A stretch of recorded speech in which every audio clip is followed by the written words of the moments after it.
વિધાનસભાના અધ્યક્ષ શંકરભાઈ ચૌધરીના અધ્યક્ષસ્થાને આજરોજ વાવથરા જિલ્લામાં લાખણી તાલુકાના નાણી ગામ ખાતે સફાઈ અભિયાન હાથ ધરાયું હતું. ગઈકાલે પ્રધાનમંત્રી નરેન્દ્રભાઈ મોદીની વિશાળ જાહેર સભા યોજાઈ હતી, જેના બીજા દિવસે સમગ્ર વિસ્તારને સ્વચ્છ બનાવવા માટે આ અભિયાન યોજાયું હતું. આ સફાઈ અભિયાનમાં શંકરભાઈ ચૌધરી પોતે ઉપસ્થિત રહી સક્રિય રીતે જોડાયા હતા. તેમની સાથે વિવિધ અગ્રણીઓ, નાગરિકો તેમજ સફાઈ કર્મચારીઓએ મળીને સભા સ્થળ સહિતના વિસ્તારમાં પડેલો પ્લાસ્ટિક તથા અન્ય કચરો એકત્રિત કરીને યોગ્ય સ્થળે નિકાલ કરવાની કામગીરી હાથ ધરી હતી.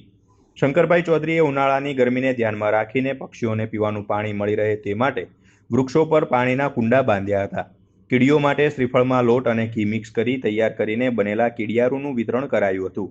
આ અભિયાન દરમિયાન પર્યાવરણ અને પશુ પક્ષીઓની સુરક્ષાને ધ્યાનમાં રાખીને વિશેષ પહેલ કરવામાં આવી હતી. પ્રધાનમંત્રી મોદી સાહેબ અહીંયા આવ્યા હતા નાણી ખાતે અને બહુ મોટી લાખોની જનમેદની આવી હતી.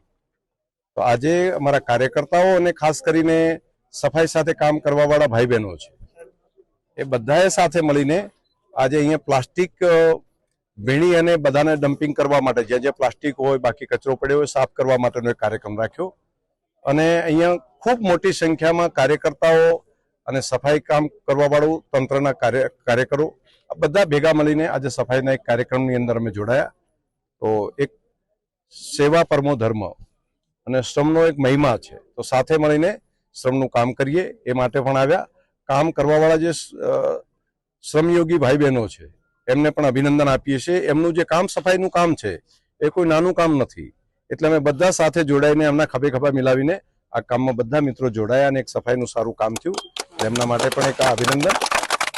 બીજું કામ મારે યુવા મિત્રોને અભિનંદન આપવા પડે કે એમણે અમારા યુવા ટીમે બધાએ ભેગા થઈને ભાઈ નરેશભાઈ અને અલ્પેશભાઈ ને એમની આખી ટીમ સૌએ ભેગા મળીને અહીંની કોઈ કીડીને પણ નુકસાન ના થાય એટલા માટે, કોઈ ચાલ્યા હોય તો કીડિયાનગરું એને નુકસાન ન થાય, તો કીડિયાનગર પૂરવા માટે શ્રીફળની અંદર આટો, ઘઉં અને ઓઇલ સાથેના કીડિયાનગર મોટા પ્રમાણમાં પૂરવા માટેનું પણ એક આયોજન કર્યું છે.